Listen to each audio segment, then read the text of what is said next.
Olá, sejam bem-vindos ao Alô ADM, o podcast da Unesp focado na disseminação do conhecimento da administração de empresas. Eu sou João Vitor Camargo, entrevistador, e no episódio de hoje vamos falar um tema muito importante e interessante: sustentabilidade e ESG nas empresas. Então aumenta o volume, pega um café e vem com a gente para mais um episódio.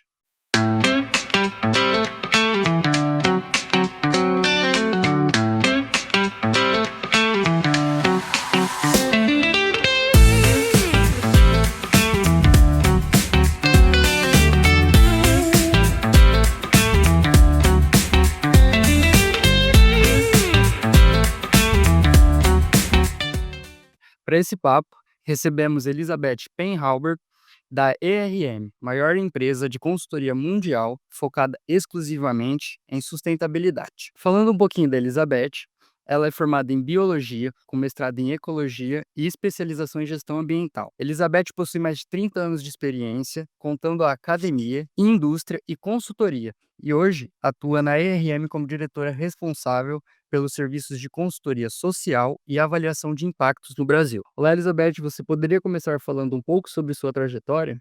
Oi, João. Bom, antes de começar falando, eu queria parabenizar vocês pela iniciativa. Acho muito legal vocês quererem divulgar, né, assuntos interessantes para a administração. E agradecer pelo convite de eu estar aqui hoje, podendo dividir um pouquinho da minha experiência com vocês. Falando um pouco da minha trajetória, né, como é que eu cheguei onde eu estou hoje, eu fiz faculdade de biologia, como você mesmo falou, eu estudei na USP, aqui em São Paulo. E quando eu terminei a faculdade, eu senti uma vontade de fazer um estágio fora, no exterior, para pegar uma experiência internacional. E eu consegui um estágio daqueles do IAEST na época, né, estágio remunerado no exterior, e fui trabalhar na Áustria, em Viena, por 2 meses. Era um estágio, enfim, que mais na parte de genética e biotecnologia, que não era tanto o que me interessava, mas o que me interessava naquela época era a experiência mesmo fora. Mas enquanto eu estava lá, eu consegui um estágio na WWF. Isso considerando que era 1990, mais ou menos 91, a WWF era, né, o auge que todo biólogo gostaria de trabalhar naquela época. E aí eu fui para a Alemanha então fazer esse estágio lá, e na época eles já trabalhavam com uma coisa que eu achei super interessante, que eram corredores ecológicos entre áreas, fragmentos de vegetação, buscando, aumentar, né, a fauna, o passeio da fauna, então coisas super interessantes que a gente não fazia aqui no Brasil ainda. E eu voltei então super interessada em trabalhar nessa área de ecologia, ecologia vegetal. E fui fazer um mestrado então, que me tomou aí uns 3 anos, estudei uma regeneração de vegetação, aqui no estado de São Paulo, e quando eu terminei o mestrado eu falei: "Não, agora eu realmente quero cair no mercado de trabalho, seja ele qual for". Então apesar de eu estudar ecologia, apareceu uma vaga na Brahma, né, na cervejaria, na área de microbiologia, que era o extremo oposto do que eu fazia.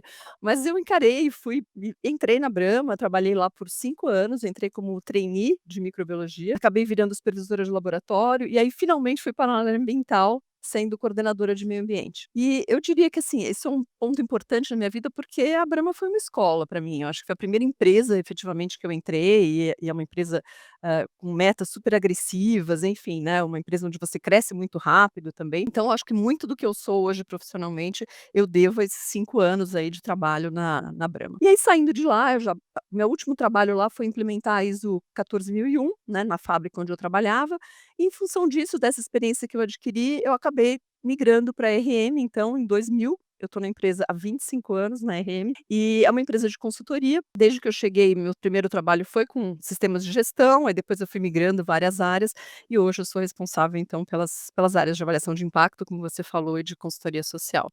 Então esse é um pouco do meu caminho até aqui. Muito legal, Beth. Eu gostaria de fazer uma pergunta agora para você. Nessa sua trajetória, você comentou que teve que encarar um desafio novo, que até para você era novidade, mas que você decidiu aceitar. A gente gostaria de saber de você, quais habilidades você percebeu que você teve que desenvolver durante essa sua trajetória para chegar até a sua carreira atual? Legal. Eu vim de uma área técnica, né, biologia é extremamente técnico.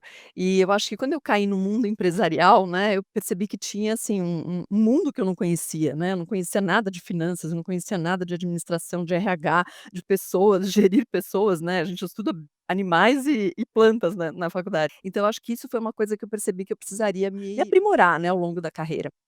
Tanto na parte de gestão financeira, sem dúvida nenhuma, né, então, assim, quando você começa a chegar num cargo de coordenação, de gerência, você já tem budgets, você tem equipe, você tem metas, enfim, então você tem que Sim. estar por dentro disso. E eu acho que a parte de gestão de pessoas, né, hoje como eu trabalho numa consultoria ambiental, que a gente vende conhecimento, né, das pessoas, eu acho que essa parte de gestão de pessoas, ela é super importante. Então, também fiz diversos cursos de liderança, enfim, de reconhecimento de perfis, de feedbacks, né, uma série de cursos aí que eu acho que me ajudaram muito, né, nessa trajetória de sair um pouco para o técnico e vir mais para o gerencial. Legal. Beth, como mencionado no começo do podcast, na sua apresentação, foi citado que você tem mais de 30 anos de experiência na área, o que é um marco espetacular, né. A gente gostaria de saber o que te motivou a continuar nessa área, quais foram os motivos que você pensou: "É isso aqui que eu quero me dedicar a isso por 30 anos", por exemplo. Legal, eu acho que ninguém pensa: "Eu quero me dedicar a isso há 30 anos", né, mas quando você começa a trabalhar com isso, acho que uma coisa fundamental é você gostar do que faz, né. Então, quando eu comecei a estudar biologia, eu acho que é porque eu tinha esse interesse com natureza, de alguma forma, preservação ambiental era uma coisa que me interessava, e eu acho que eu sou muito de uma década que surgiu o conceito de desenvolvimento sustentável. Eu acho legal citar isso, porque hoje ninguém mais fala em desenvolvimento sustentável, né, hoje é ESG, sustentabilidade, tem outros termos, né, que surgiram na pauta, mas naquela época, né, década de 80, era o conceito que tinha surgido com a primeira Comissão Mundial sobre o Meio Ambiente das Nações Unidas e tal, e para mim é um conceito que faz todo sentido na vida, que é aquele em que é o equilíbrio, né, entre o desenvolvimento econômico com as questões sociais e ambientais, né, até a frase é aquela: "É o desenvolvimento que satisfaz as necessidades do presente sem comprometer a capacidade das gerações futuras de atender às suas próprias necessidades". Parece rebuscado, mas para mim ele diz tudo, ou seja, vamos explorar e viver hoje de uma forma adequada, preservando os nossos recursos, para que no futuro os nossos filhos possam fazer o mesmo, né, então, isso é o que me move, João, assim, eu trabalho há anos com isso e acordo de manhã feliz, encarando problemas diferentes todos os dias, clientes diferentes, questões diferentes, e eu acho que isso é que faz com que eu esteja ainda aqui, feliz da vida e trabalhando realizada. Beth, só aproveitando uma parte do trecho da sua resposta, você disse que com o passar do tempo alguns termos foram mudando, né, então o que antes a gente estava como sustentabilidade, hoje assumiu o papel de ESG nas empresas. Você poderia explicar para a gente um pouquinho mais o que é a ESG? Claro. ESG é uma sigla que surgiu em função dos investidores, basicamente, tá, surgiu no mercado de investimento, porque as empresas investidoras, elas buscavam uma forma de avaliar aonde ela estava investindo, entendeu, em termos de sociais, ambientais e governança, que são as siglas, né, o E de environment, ambiental, S de social e o G de governança. Então, as empresas, financiadoras, basicamente, criaram esta sigla, que ela surge é mais um nome para as questões de sustentabilidade, né, mas por quê? Porque existiam critérios por trás disso, onde para cada pilar, o E, o S e o G, eles definiam critérios que eles usavam, então definiam não, ainda usam, tá, as empresas do ponto de vista de desempenho em sustentabilidade. E aí isso se tornou, muito conhecido, né, no mercado. Hoje essa sigla é usada tanto internamente pelas empresas, quando falam dos seus programas de sustentabilidade, quanto pelos investidores, né. Mas ela foca basicamente em como você avalia o desempenho das empresas em relação a esses 3 pilares. Eu gostaria de aproveitar mais uma vez, você disse que os investidores foram um dos motivos para que essa sigla fosse implementada dentro das empresas. Eu gostaria de saber qual que é o tamanho da influência dos investidores dentro das empresas quando na tomada de decisões dentro dessa área? Eu diria que é uma influência grande, tá, porque, assim, hoje o mundo busca crédito internacionalmente, né, então, assim, as empresas buscam fontes de financiamento, então isso interfere bastante. E muito também, eu diria dessa influência, ela não vem só dos investidores, mas, de como a gente está conectado globalmente, né. Então hoje uma legislação europeia afeta a gente completamente aqui, né. Então, por exemplo, quando a Europa botou lá a sua legislação de, não desmatamento, né, ela quer saber da onde vem a soja, da onde vem a carne que ela está consumindo, se efetivamente foi uma área desmatada que gerou isso ou não. Então, assim, existe um controle mundial hoje, né, que é imposto, que as empresas estão todas sujeitas. Então, elas acabam sendo influenciadas por esse mundo regulatório que não é só do Brasil, tá. Então, os investidores, sem dúvida nenhuma, têm uma parcela super importante, assim como os financiadores, né. Aí tem um outro ponto que eu acho que já é muito mais antigo. A maior parte dos bancos hoje no Brasil, em organismos financiadores do mundo inteiro, eles são signatários dos princípios do Equador. Que são princípios do Equador? São uma série de critérios que foram mais voltada para financiamento de projetos mesmo, tá, que visam avaliar se aquele projeto onde você vai investir, ele é viável do ponto de vista socioambiental. Então isso já existe há muito tempo, tá. Todos os principais bancos no Brasil, todos que você conhece, pensa no nome agora, é signatário dos princípios do Equador, então eles têm que seguir uma série de regras para poder financiar um projeto. E dentro dessas regras, que são os padrões da FC, né, que é o braço do Banco Mundial para empresas privadas, tem uma série de critérios. Então, basicamente, o projeto tem que gerir os seus impactos sociais e ambientais, mostrar para a sociedade que ele está fazendo isso, né, para os bancos poderem financiar esse projeto. Então, isso está tudo muito amarrado, tá? Não só com investidores, mas com financiadores, com legislações por aí. Eu acho que não tem muito como fugir mais. Sim. E juntamente desse aumento da importância desse tema dentro das empresas, eu gostaria de saber o que que você vê que mudou significativamente dentro das empresas e que, além dos investidores e de outros aspectos, o que, na sua opinião, impulsionou essa mudança? Olha, eu acho que além dessa influência toda que a gente tem, né, para as empresas hoje que elas vivem nesse mundo mais globalizado, eu acho que também a sociedade influenciou bastante, né. Eu acho que a gente vive num mundo hoje muito mais conectado, em que as próprias redes sociais difundem uma informação, assim, muito rapidamente, né, sendo verdadeira ou falsa, né, enfim, as informações elas são difundidas, e eu acho que a sociedade hoje ela tem muita força. Então, também a pressão da sociedade acaba influenciando o comportamento das empresas, tá. Eu acho que isso com certeza. Acho que as empresas perceberam, tá, que essa parte esse risco socioambiental, ele também é um risco para o negócio, né. Então, assim, não é uma coisa separada que eu gerencio de forma separada, né. Hoje, por exemplo, o risco de multa, de embargo, de parar uma operação em função dessas questões, ela é real para toda empresa. Então, as empresas passaram a considerar isso de forma séria e incorporar na sua gestão esses elementos. Trazendo para esse âmbito social, eu gostaria de perguntar para você, você como uma liderança, você tem o desafio de gerenciar uma equipe muito grande, multidisciplinar. A minha dúvida seria como você faz para gerenciar essas equipes grandes que exigem tanto equilíbrio entre técnica e sensibilidade social? Então, as equipes, como você mesmo falou, são multidisciplinares, né. Então, assim, eu tenho hoje no meu time trabalhando engenheiros, geógrafos, geólogos, biólogos, cientistas sociais, né, enfim, é um grupo realmente bastante diverso, porque a gente trabalha com avaliação de impactos ambientais. Então, quando eu faço avaliação de um novo empreendimento, cada um vai olhar o seu pedaço. Então, é lógico que os geólogos vão avaliar o impacto sobre o solo, né, os biólogos sobre a parte do meio biótico, né, vegetação, fauna, flora. Então cada um olha o seu pedacinho, sem dúvida nenhuma. Mas em algum momento eles precisam se juntar e olhar o todo, né, então eles precisam subir o degrau e olhar efetivamente a viabilidade daquela empresa de forma conjunta. Então, por isso que essas equipes multidisciplinares são tão importantes, tá.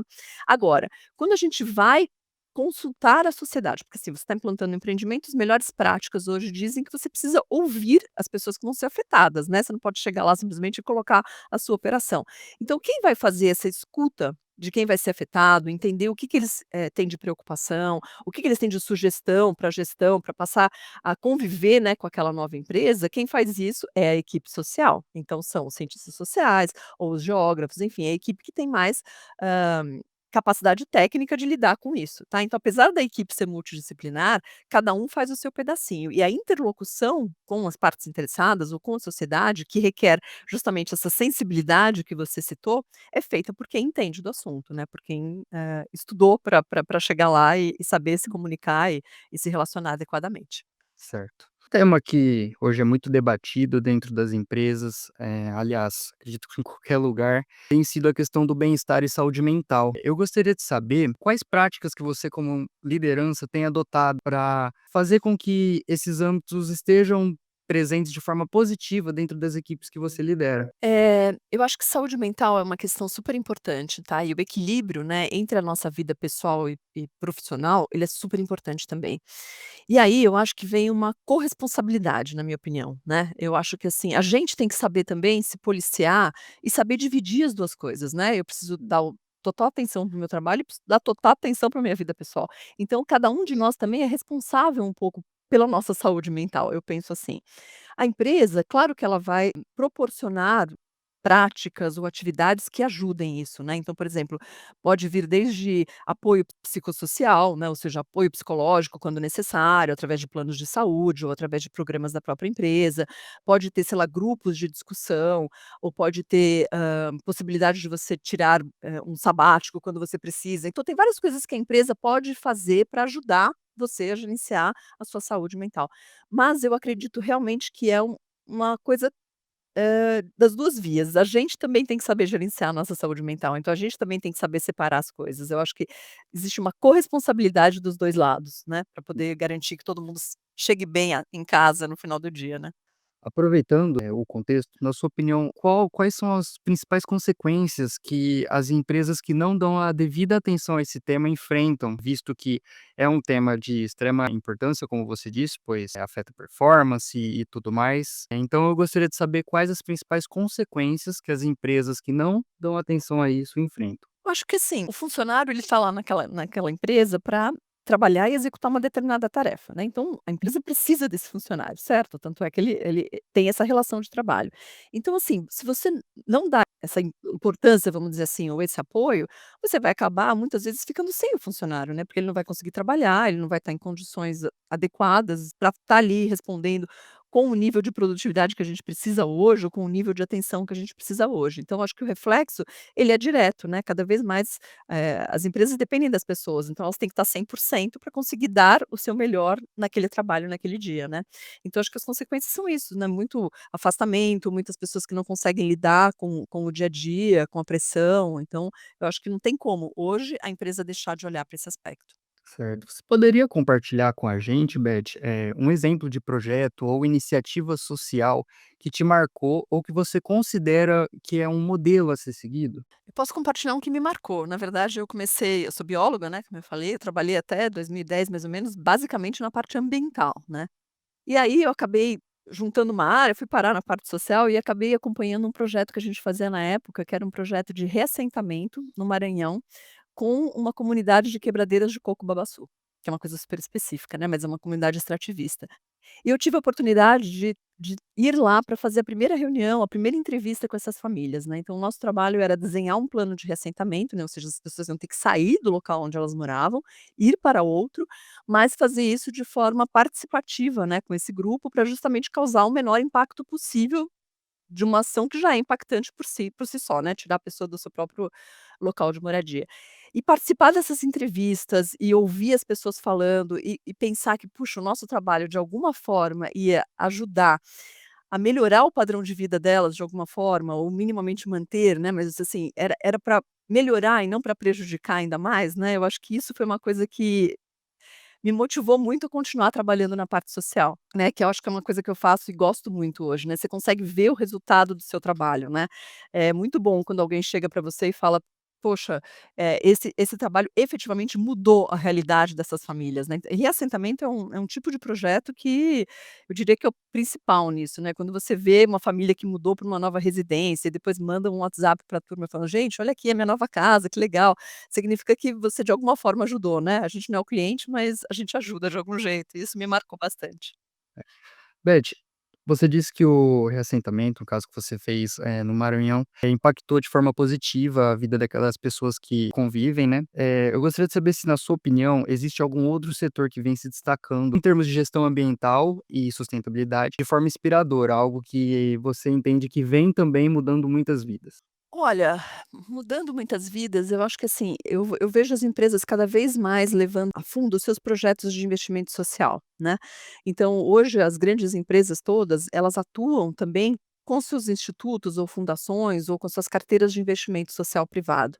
Eu acho isso bastante interessante, porque no Brasil, né, infelizmente ainda há uma ausência de poder público muito grande, né, em vários locais. Então, a empresa, ela acaba assumindo uma parte do que não seria da empresa efetivamente, né, mas ela como um ente transformador da sociedade, eu realmente acredito nisso, ela acaba, além de gerar empregos e tudo mais, ela acaba investindo em programas de transformação daquela comunidade ou daquela sociedade. Então isso é uma coisa que tem crescido muito, no Brasil, e eu diria que o Brasil é uma referência até em projetos bem estruturados, porque, assim, as empresas elas têm os seus programas, abrem os seus editais em temas específicos e cada vez mais elas monitoram, porque eu acho que isso que é importante, sabe, você efetivamente monitorar o resultado da onde você está investindo. Então, elas monitoram a transformação social que aquele projeto está gerando. Então, assim, se eu quero focar em educação, existem indicadores para mostrar que efetivamente naquele município a educação melhorou, sabe?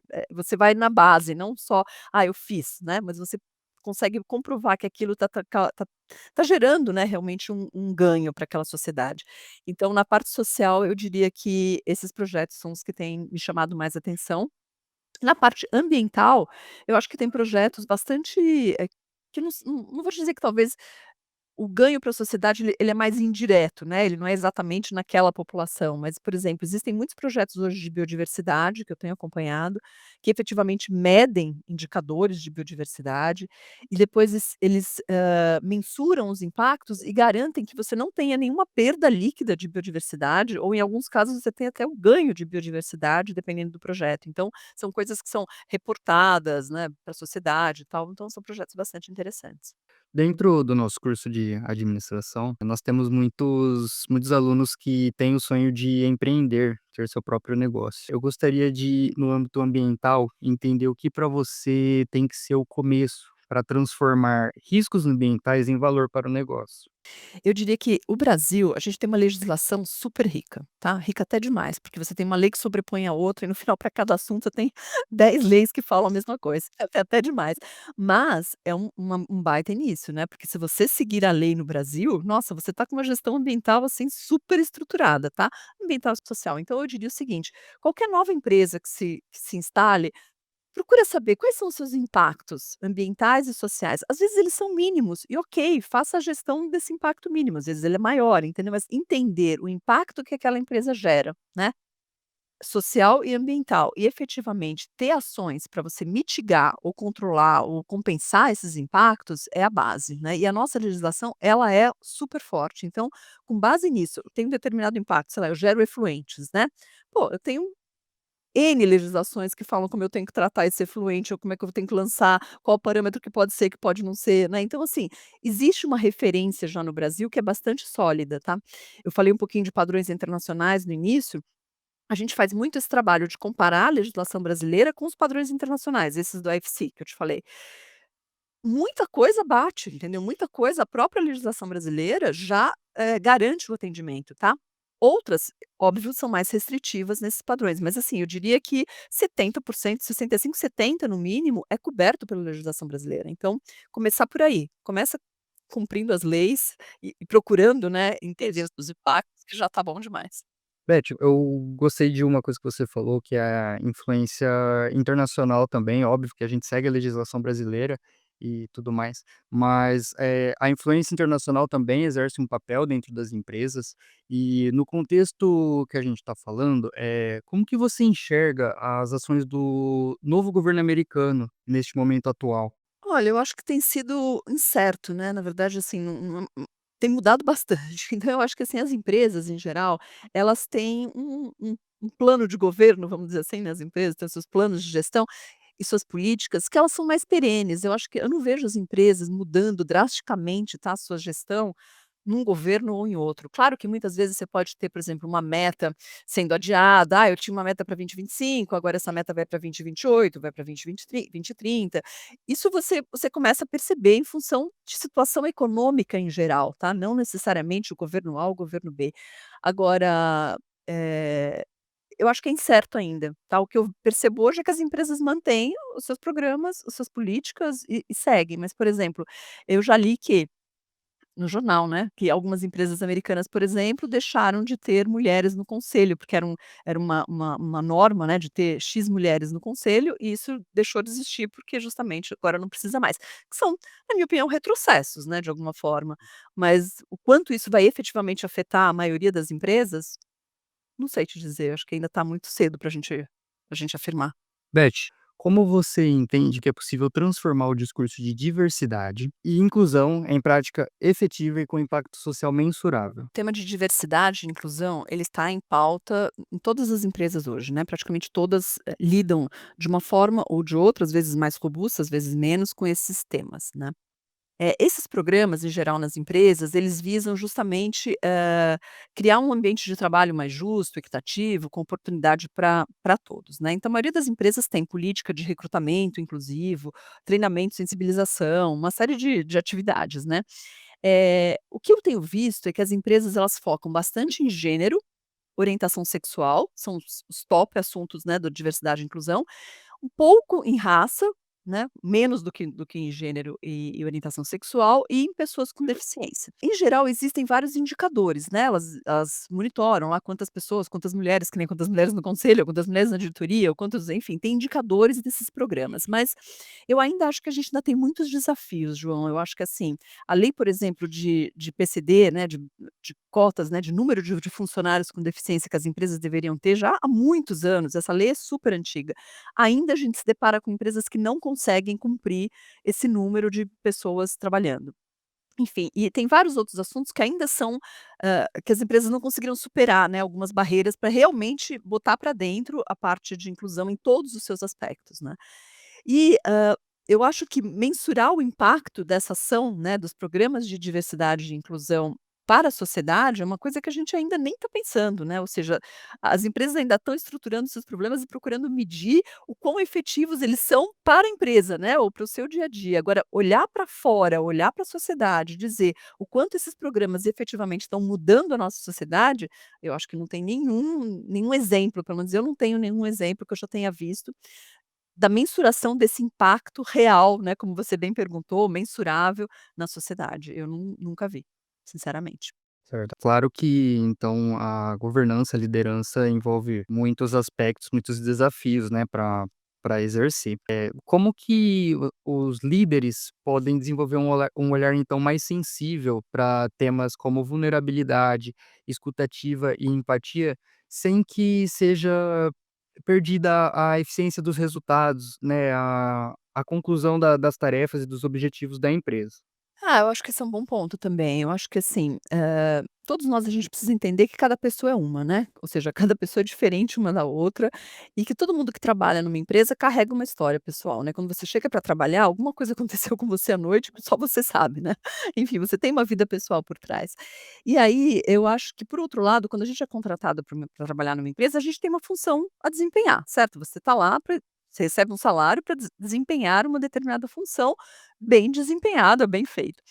Então, atingir os resultados é o tipo da coisa que faz parte do dia a dia de todo mundo que trabalha numa empresa, né. Vocês administradores, eu não preciso nem dizer isso, né, vocês sabem muito mais do que eu, que isso faz parte do dia a dia. Agora, qual que é a diferença? Eu acho que a diferença é como você trata as pessoas, né. Eu acho que, assim, você pode muito bem cobrar resultados, isso faz parte, mas tratar as pessoas com educação, com empatia, entendeu? Procurar entender que um dia talvez ela não esteja tão bem quanto no outro, isso acho que é o que faz a diferença das relações humanas, na verdade, né. Então, eu penso que, a gente tem que dar feedbacks construtivos, ou seja, a pessoa não está desempenhando tão bem naquele momento, ela tem que ouvir o porquê, ela tem que conseguir, né, absorver aquilo de uma determinada forma, e tem formas horríveis de você dar um feedback, e tem formas que são super, mais, humanas, vamos dizer assim, né, que você pensa na pessoa e trata ela com respeito e dá o feedback que você tem que dar.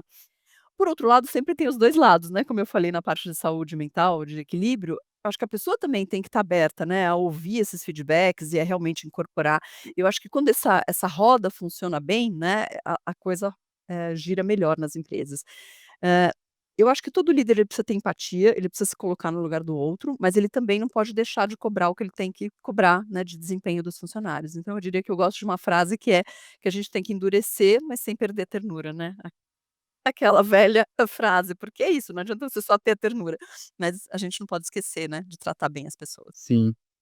Beth, caminhando para o final do nosso bate-papo, dentre esses 30 anos de experiência, você já deve ter se deparado com muitos projetos que tinham como intenção talvez um cumprimento de um marketing verde, uma obrigação legal. Então eu gostaria de saber o que que você considera essencial para um projeto de sustentabilidade ser realmente efetivo e fugir um pouco de apenas estar cumprindo essa obrigação, legal da empresa.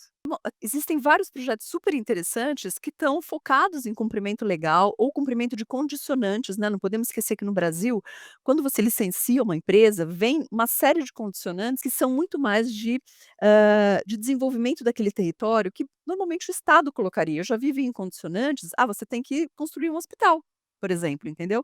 Teoricamente, o Estado deveria construir esse hospital, né, mas enfim, as empresas acabam fazendo isso. Então tem uma série de projetos que as empresas fazem que são super interessantes e que estão de alguma forma relacionados ou com conformidade legal, ou cumprimento de condicionantes de licenciamento, enfim.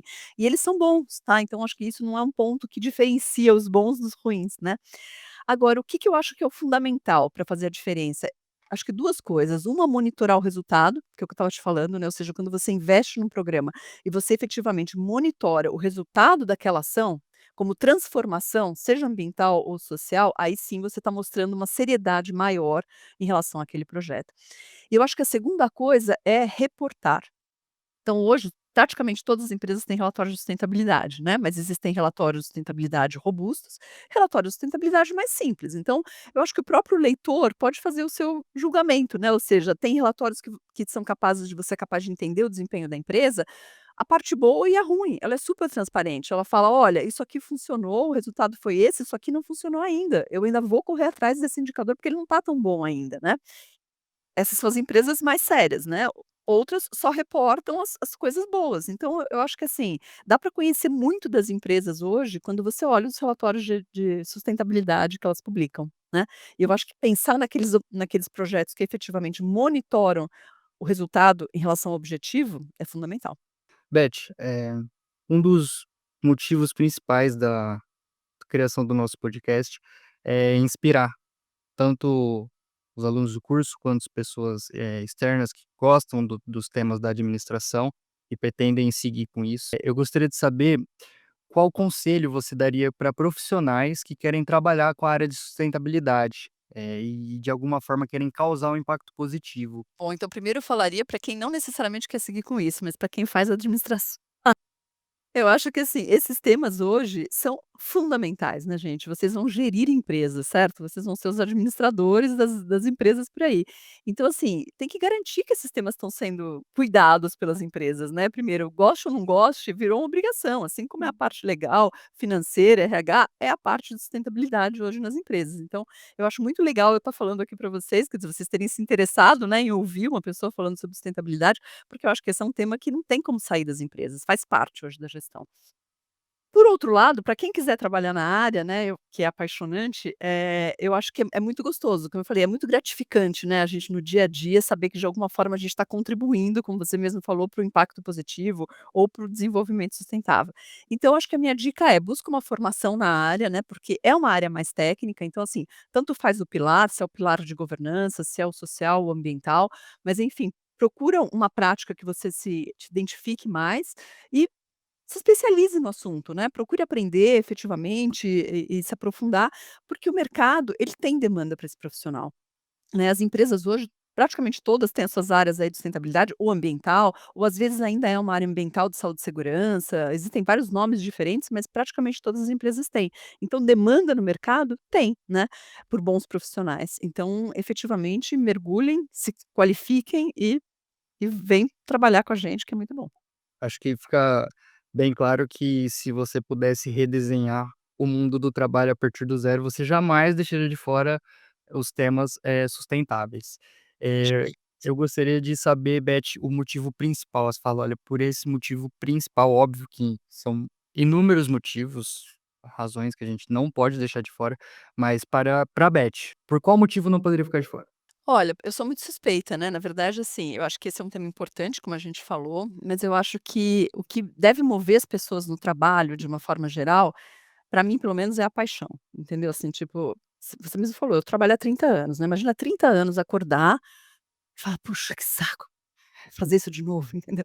Eu acho que isso deve ser horrível. Eu falo deve ser, porque eu nunca passei por isso, sinceramente. Então eu acho que, assim, o que a gente tem que buscar no nosso dia a dia do trabalho é justamente fazer o que a gente gosta, sabe. Gostar do que a gente faz, acho que é meio caminho andado para a gente ter sucesso profissional e tudo mais, né.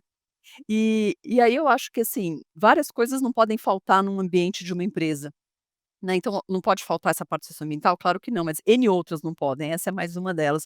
Mas uma coisa que eu acho que não pode faltar mesmo é o contato social, sabe. Eu tô um pouco, tendenciosa em relação a isso, mas eu acho que desde a pandemia a gente entrou num mundo de trabalho remoto, né, como a gente está fazendo aqui hoje e tal, por vídeo, isso se tornou muito comum, mas eu acho que ainda as relações de trabalho e as relações das empresas, elas deveriam se pautar muito nessa parte de sociabilidade, sabe, de você efetivamente ter uma troca com as pessoas. Eu acho que isso enriquece todo o ambiente de trabalho, o meu principalmente, né, que eu só trabalho com consultores e tal. Então, eu acho que eu não deixaria de fora nunca esse contato pessoal, tá? Com a parte de sustentabilidade, com todas as outras, mas o contato pessoal no dia a dia do trabalho, para mim, eu acho que é fundamental. Bom, pessoal, esse foi mais um episódio do Alô ADM, podcast feito por alunos da graduação e pós-graduação da Unesp Jaboticabal, curso de Administração de Empresas. Queremos agradecer, né, a participação da nossa convidada Elizabeth por ter topado o convite de bater um papo aqui com a gente e nos passar tanto conhecimento na área de sustentabilidade. Aproveitando, gostaria de pedir que nos sigam em nossas redes sociais. Nós estamos no Instagram e no TikTok. Esse episódio vai sair na íntegra, tanto no YouTube quanto no Spotify. Até o próximo cafezinho.